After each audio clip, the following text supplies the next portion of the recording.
सहारे का सहारा है मेरा श्याम घड़ी। जय Shri Shyam friends, students. Friends, अपन ने पिछले वीडियो में रेशो के फॉर्मूले डिस्कस किए थे। आज हम इस वीडियो के माध्यम से उन्हीं फॉर्मूले के क्वेश्चंस को प्रैक्टिकली समझने की कोशिश करेंगे। तो मैं स्टार्ट करता हूं दोस्तों। ये सारे क्वेश्चंस जो मैं आपको सॉल्व करके दिखा रहा हूं मेरे डिस्क्रिप्शन बॉक्स में सब मिलेंगे आपको, आप वहां देख सकते हैं इसको। ये अपना एग्जाम्पल पहला है। इसके अंदर आपके पास ये बैलेंस शीट दे रखी है। बैलेंस शीट आपके पास किसी भी शेड्यूल में एग्जाम में आ सकती है, लेकिन ये मैंने समझने के पॉइंट ऑफ व्यू से इजी वे में उतार रखी है। उससे कोई फर्क नहीं पड़ता दोस्तों। आपको बस ये मालूम होना चाहिए कि बैलेंस शीट में दो साइड होती है, लायबिलिटी और असेट्स। और यहाँ आपसे वो करंट रेशो पूछेगा, जैसा कि इस क्वेश्चन में पूछ रहा है कि करंट रेशो बताइए और क्विक रेशो बताइए। तो करंट रेशो का फार्मूला आपको मालूम होना चाहिए दोस्तों। और वो फार्मूला क्या होता है? करंट असेट्स बटा करंट लायबिलिटी। अब आपको करना क्या है, इसमें करंट असेट्स पहचाननी है, इधर से आपको करंट लायबिलिटीज पहचाननी है। अब कॉमन सेंस की बात है दोस्तों, यहाँ असेट्स दे रखी है। असेट्स के अंदर इसने आपको बोला फिक्स असेट्स, ये देखिए ये रही। अब ये आपको फिक्स असेट्स यहाँ पे दे रखी है दोस्तों, यहाँ पे है ना। और उसके अलावा बहुत सारी असेट्स दे रखी है। तो ये अंडरस्टूड है कि अगर ये फिक्स असेट्स है तो बाकी की सारी बची हुई है जो वो आपकी करंट असेट्स हो सकती हैं, और उसके अलावा फिक्टिटियस असेट्स भी हो सकती है। इस क्वेश्चन में फिक्टिटियस असेट्स नहीं है, तो इसका मतलब इस फिक्स असेट्स को हटा दीजिए। Stock, debtors, BR, prepaid expenses, cash and bank, ये मैंने आपको नीचे इसकी लिस्ट बना रखी है यहाँ पे, ये रही। इन सब का टोटल आपको लगाना है, सम करना है। और इस तरह से लायबिलिटी साइड में आपको आना है। ये लायबिलिटी साइड है। इस लायबिलिटी साइड में आपको जो लायबिलिटीज दे रखी हैं उसके अंदर आपको करंट लायबिलिटी ढूंढनी है। और वो सभी जब आप कर सकते हैं जब आपने मेरी पहले वाली वीडियो के अंदर जो बैलेंस शीट आपको बताई गई थी उसको आपने ढंग से देखा हो। तो जैसा कि इस क्वेश्चन में मैं बता रहा हूँ, क्रेडिटर्स, बिल्स पेबल और बैंक ओवरड्राफ्ट, जिसके लिए भी मैंने आपको इसको नीचे अलग से लिख रखा है यहाँ पर, ये रहा। इन दोनों का जो सम आएगा दोस्तों वो करंट असेट्स बटा करंट लायबिलिटी हो जाएगा। तो करंट असेट्स ऊपर लिखना है, करंट लायबिलिटी नीचे लिखना है, डिवाइड करना है 2.75 इज टू, हमेशा अपनी तरफ से लगाना है, इज टू 1। 2.75 का मतलब फ्रेंड्स करंट असेट्स है और 1 का मतलब करंट लायबिलिटी है। इसका मतलब 1 रुपया चुकाने के लिए हमारे पास 2.75 पैसा रखा हुआ है। अब आइए इसके दूसरे रेशो में, जो कि है आपका जो आपका है क्विक रेशो या एसिड रेशो या लिक्विड रेशो, जिसके अंदर क्विक असेट्स बटा करंट लायबिलिटी होता है। अब क्विक असेट्स का मतलब दोस्तों यहाँ लिख रखा है, करंट असेट्स में से आपको स्टॉक और प्रीपेड एक्सपेंसेस घटा देना चाहिए अगर वो करंट असेट्स में इंक्लूड है तो। अब करंट असेट्स जैसे कि अभी अभी आपने ऊपर देखा था 2,20,000, उसमें से मैंने स्टॉक जिसकी वैल्यू 80,000 रुपये है, 80,000 है। प्रीपेड एक्सपेंसेस है जिसकी वैल्यू 4,000 रुपये, 4,000 है, उसको मैं लेस करूंगा तो 1,36,000 आएगा, वो मैं यहाँ लिखूंगा। डिवाइडेड मैं करूंगा करंट लायबिलिटी से। अब करंट लायबिलिटी ऊपर पहले मैं निकाल के बैठा हुआ हूँ, तो मैं इसको डिवाइड करूंगा तो ये रेशियो आता है 1.70:1। इसका मतलब ये मेरा क्विक रेशियो है। पहले वाला क्विक एसेट्स को इंडिकेट करेगा और दूसरे वाला जो है वो करंट लायबिलिटी को इंडिकेट करेगा। इसी तरह से दोस्तों आपका जो मैंने आपको दूसरा जो रेशियो समझाया था, वो रेशियो समझाया था मैंने आपको एक्टिविटी या एफिशिएंसी रेशो। अब एक्टिविटी या एफिशिएंसी रेशो में सबसे पहले आपको मैंने बताया था stock turnover ratio. Stock turnover ratio के अंदर ये आपको इस तरह से क्वेश्चन दे रखा है। अब इसके अंदर आपसे पूछ रहा है स्टॉक टर्नओवर रेशो पूछ रहा है। तो स्टॉक टर्नओवर रेशो का फार्मूला आपको मालूम होना चाहिए, क्या है? Cost of goods sold divided by average stock. अब कॉस्ट ऑफ गुड्स सोल्ड निकालने के मैंने आपको दो तरीके बताए थे। यहां मैंने दोनों तरीके अप्लाई कर रखे हैं, लेकिन at the time of exam या at the time of calculation आपको दोनों में से एक ही अप्लाई करना है, पहले वाला ही अप्लाई करना है।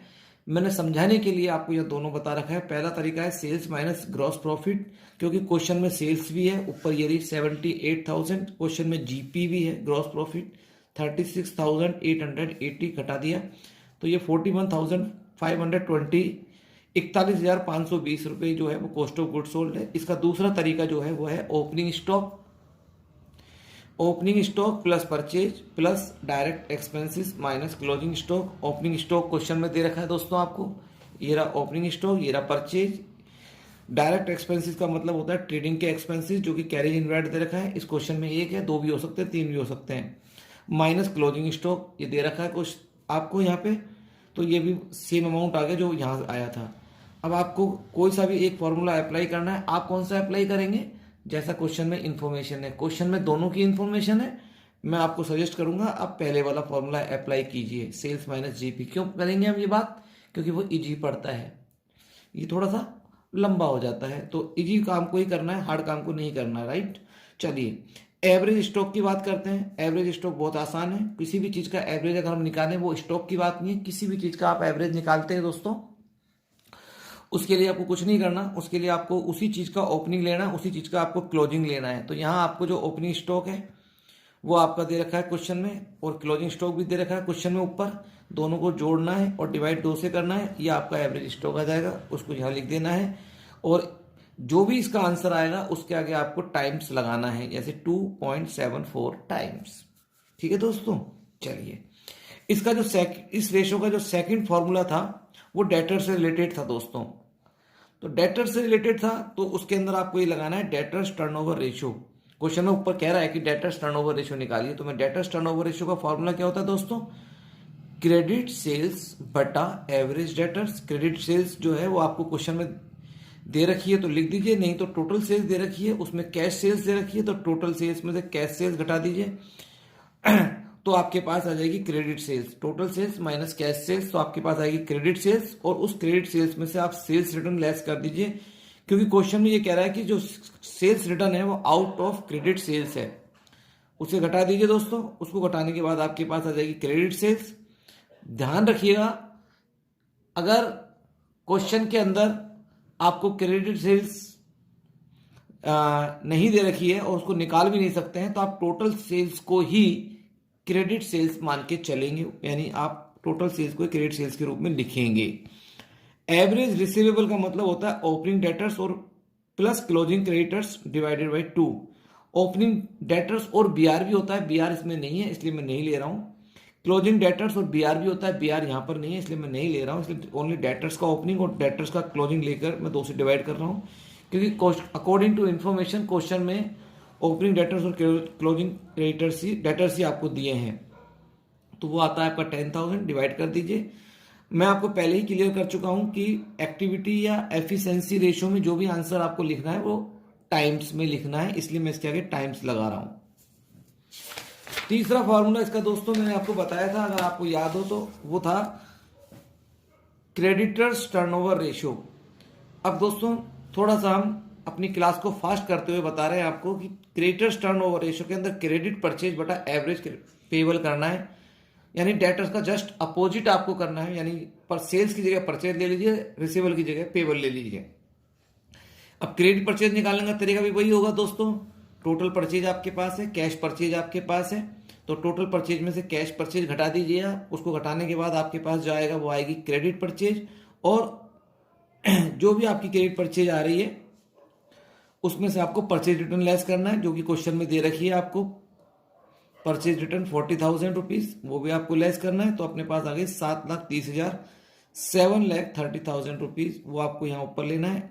एवरेज पेबल का मतलब होता है दोस्तों क्या, ओपनिंग क्रेडिटर्स और बीपी, क्लोजिंग क्रेडिटर्स और बीपी डिवाइडेड बाय 2। अब इस क्वेश्चन में दोस्तों क्या है, सबसे इंपॉर्टेंट बात यह है कि इसमें ओपनिंग दोनों का ही नहीं दे रखा, ना तो ओपनिंग क्रेडिटर्स का दे रखा है ना ओपनिंग बिल्स पेबल का दे रखा है, इन दोनों का आपको ओनली क्लोजिंग बैलेंस दे रखा है।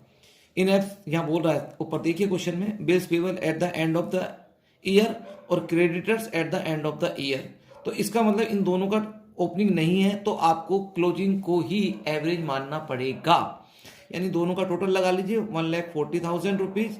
इसका मतलब क्या हुआ दोस्तों कि आपके पास ओपनिंग नहीं है, तो आप 1,40,000 को ही यहाँ पर एवरेज के रूप में अप्लाई करेंगे, क्योंकि मैं आपको पहले ही कह चुका हूं कि अगर कभी किसी चीज का ओपनिंग बैलेंस आपके पास क्वेश्चन में नहीं है तो आपको क्या करना है दोस्तों, आपको उसका क्लोजिंग ही लेना है, उसका आपको एवरेज नहीं करना है।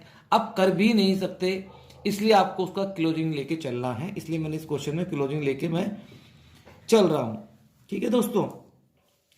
अब यहाँ पर दूसरा जो इसका फॉर्मूला है वो है एवरेज पेमेंट पीरियड, जो आपसे पूछा है इसने। तो एवरेज पेमेंट पीरियड में मैं आपको बता चुका हूँ कि आप दो तरह से इसको अप्लाई कर सकते हैं। 365 divided by creditors turnover ratio जो आपने ऊपर निकाला है। तो मैंने यहाँ आंसर डेज में निकालना चाहता हूँ, इसलिए मैंने 365 divided by creditors turnover ratio, जो कि मैंने ऊपर कितना निकाला 5.21, ये ले लिया। तो ये 70 डेज आ गया। और मैं डायरेक्ट भी निकाल सकता हूँ, यानी मैं पहला फार्मूला नहीं निकालना चाहता, सीधा दूसरा यानी सेकंड निकालना चाहता हूँ। तो 365 डिवाइडेड बाई क्या करूँगा, credit purchase upon average payables, ये मैं सीधा अप्लाई कर दूंगा तो भी आंसर 70 डेज ही आएगा। दोस्तों इसका तीसरा फॉर्मूला जो है वो है आपका प्रॉफिटेबिलिटी रेशियो। लेकिन मुझे याद है कि पिछले वीडियो में मैंने जब प्रॉफिटेबिलिटी रेशियो आपको समझाया था तो यही एग्जाम्पल के माध्यम से मैंने आपको समझाया था। तो हम समय को बर्बाद नहीं करेंगे, वेस्ट नहीं करेंगे। आप ये वाला पूरा फार्मूला मैं आपको ऑलरेडी पिछले वीडियो में समझा चुका हूँ। अगर आपने उस समय नहीं समझा हो तो एक बार उसको वहां देख के इसको समझने की कोशिश कीजिएगा।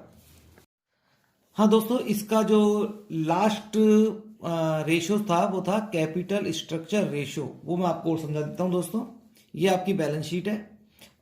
इस बैलेंस शीट में इधर लायबिलिटी और असेट्स आपको देखे रखेगा, जिसमें आपसे सबसे पहले जो रेशियो आपसे पूछेगा वो पूछेगा डेप इक्विटी रेशियो। अब डेप का मतलब क्या होता है दोस्तों, डेप का मतलब होता है टोटल डेप अपॉन इक्विटी। वैसे तो मैंने नीचे कर रखा है इसको, लेकिन मैं यही समझा देता हूँ आपको। डेप का मतलब क्या होता है दोस्तों, डेप का मतलब मैंने वो बताया था टोटल डेप होता है। टोटल डेप का मतलब होता है लॉन्ग टर्म और करंट लाइबिलिटी। अब इस क्वेश्चन के हिसाब से लॉन्ग टर्म में सिर्फ डिवेंचर दे रखे हैं आपको ये वाले, और करंट लाइबिलिटी दे रखी है। तो इन दोनों का जो सम है वो आपका आ गया 1,22,500, जो मैं यहाँ लिखूंगा। इक्विटी के अंदर मेरे को दे रखा है क्वेश्चन इक्विटी शेयर कैपिटल, उसके बाद दे रखा है आपको प्रेफरेंस शेयर कैपिटल, और उसके बाद आपको दे रखा है रिजर्व एंड सरप्लस। यानी इन तीनों का जो सम है वो आ रहा है 1,84,500। मैं इससे डिवाइड करूंगा तो ये आंसर आता है 0.66 डिवाइड करने के बाद 1:1 आपको लगाना है। इस रेशो का मतलब मैं बता देता हूं। इस रेशो का मतलब ये है कि पहले वाला इंडिकेट कर रहा है टोटल डेप को, और दूसरे वाला जो इंडिकेट कर रहा है वो कर रहा है सिर्फ इक्विटी को। यानी अगर इस रेशो को मैं करूं, टोटल लगाऊं इन दोनों का, तो वो आता है 1.66। इसका मतलब है कि बिजनेस में अगर मेरे इतने रुपए लगे हुए हैं तो जिसमें से 66 पैसे लगे हुए हैं डेप के और 1 रुपया लगा हुआ है इक्विटी का।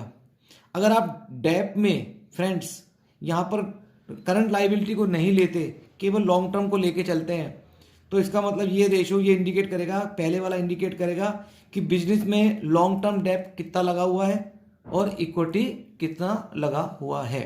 ठीक है दोस्तों। अब आइए दोस्तों, दूसरा रेशियो है प्रोप्राइटर रेशियो। अगर हम प्रोप्राइटर रेशियो की बात करें तो proprietor fund upon total assets. Proprietor fund का मतलब कोई नया नहीं है, इक्विटी को ही हम प्रोप्राइटर फंड बोलते हैं। अब जो इक्विटी है वो मैं आपको अभी जस्ट इससे ऊपर वाले फॉर्मूले अभी भी बता के बैठा हूँ आपको, वही आपको यहाँ ले लेनी है। और टोटल असेट्स का मतलब दोस्तों ये ऊपर वाली बैलेंस शीट में आपको दे रखा है फिक्स असेट्स और एक आपको दे रखी है करंट असेट्स।